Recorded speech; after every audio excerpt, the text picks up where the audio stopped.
To understand what Vladimir Putin might do next, we first have to understand where he came from. He was born in 1952 in Leningrad, today's St. Petersburg, a city that lost more than 1 million people during World War II. The Soviet Union at that time was rebuilding from ruins, and survival shaped the culture of that generation.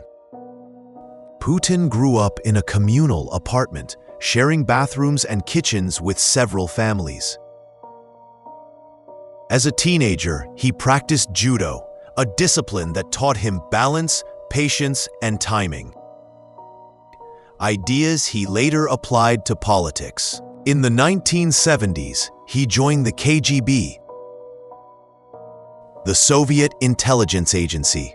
His posting in Dresden, East Germany, exposed him to both the order of the socialist bloc and the energy of a changing Europe. When the Berlin Wall fell in 1989, Putin reportedly called Moscow for instructions. No answer came. That silence marked him. It taught him that when systems collapse, nobody comes to help. By the early 1990s, the Soviet Union had dissolved. Russia lost half its territory and almost half its population overnight. Between 1991 and 1998, GDP shrank by roughly 40%, and inflation peaked above 2,000%. To many citizens, Western-backed reforms promised freedom but brought instability. That collapse became the origin story of the man who would later rebuild the state around control. Mindset: the logic of control. Putin entered the Kremlin in late 1999 as an acting president promising stability. His first years coincided with rising global oil prices, which fueled economic recovery.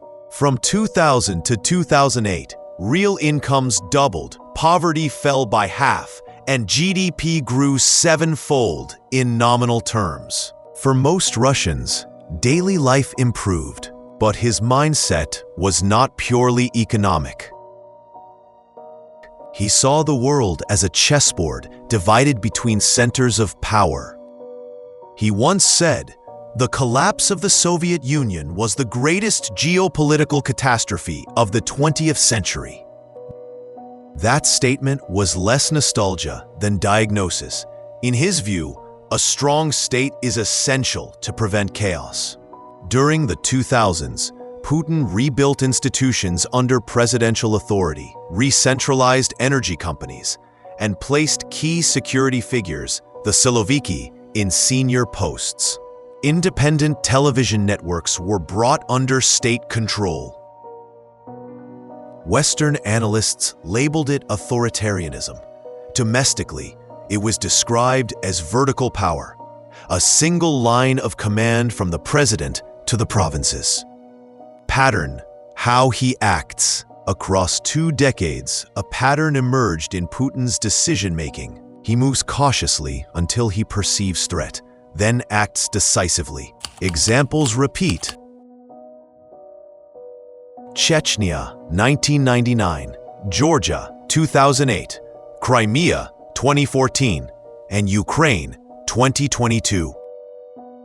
Each action followed a moment he interpreted as external pressure or internal weakness. In 2011, mass protests in Moscow questioned election results. The following year, state media framed them as influenced from abroad.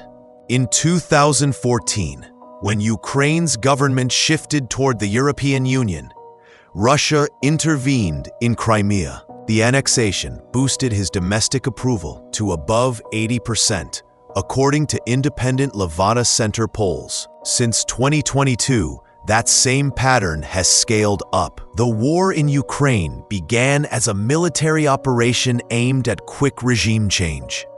By 2025, it evolved into a prolonged conflict, costing hundreds of thousands of lives on both sides and an estimated $200 billion in damages, according to UN and World Bank data. Yet within Russia, state surveys show majority support for continuing the campaign, illustrating the effectiveness of national security framing. Economically, Russia adapted by rerouting exports. Trade with China and India increased more than 60% between 2021 and 2024. Defense spending rose to roughly 7% of GDP, the highest share since the late Soviet era.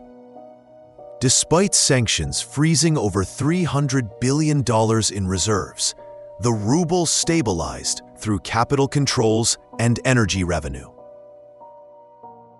The lesson for Putin: endurance pays. Prediction: the next moves. Analysts outline several practical directions for Putin's next phase. First, consolidation. He may attempt to freeze the Ukraine conflict along current front lines, portraying it as a defensive victory. This would conserve resources, maintain domestic stability, and wait for Western divisions. Second, pressure by other means. Expect expansion of non-military influence, cyber operations, energy leverage, and information campaigns. European agencies recorded a 40% increase in Russian-linked cyber incidents during 2024. Such tactics cost little but sustain global relevance. Third, the Arctic strategy. Melting ice is opening new shipping lanes. Russia controls about 53% of the Arctic coastline and has reopened 40 military facilities there since 2015. Developing Arctic infrastructure could secure energy exports and symbolically project power northward. Fourth, demographic stabilization. Russia's population fell by roughly 600,000 in 2024. Birth rates remain near 1.3 children per woman. To offset losses, the Kremlin is encouraging migration from Central Asia and automating industry and defense production. A focus on drones and AI-driven warfare aligns with that goal. Fifth, political continuity. Putin turns 73 this year. Rather than designate a successor, he's reshaping institutions to function without clear transition. Constitutional changes allow him to remain until 2036. Expect gradual power diffusion to trusted technocrats while retaining ultimate oversight. Consequence: what it means. Each move carries trade-offs. Freezing the conflict could stabilize markets, but cement a divided Europe. Expanding cyber operations may provoke stronger digital alliances among Western states. Focusing on the Arctic could trigger new competition over resources. Internally, prolonged centralization can ensure short-term order but risks long-term stagnation. Brain drain and aging may slow innovation despite military advances. The state's dependence on energy exports leaves it vulnerable to future price cycles. Globally, Putin's actions are forcing other powers to adapt. NATO is rearming, Asia is recalibrating, and neutral states are investing in autonomous defense technologies. The result is a multipolar system where mistrust, not ideology, defines strategy.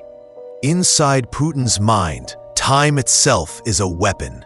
He plays for endurance, not speed, believing that opponents will tire, economies will shift, and the map will eventually bend to those who wait. Whether that logic succeeds depends less on ideology and more on persistence. History shows his motivations: security after collapse. His mindset: control through stability. His pattern: strike when threatened. His prediction: hold until the other side blinks. And the consequence: a world learning to navigate power without trust. This isn't about good or bad. It's about how one leader's logic continues to shape the structure of the modern world. Understanding that logic, without praise, without condemnation, is the only way to anticipate what comes next. If you like this video, please subscribe to the channel and share your thoughts on the comments section. Till then, God bless you all. This is Robert signing off.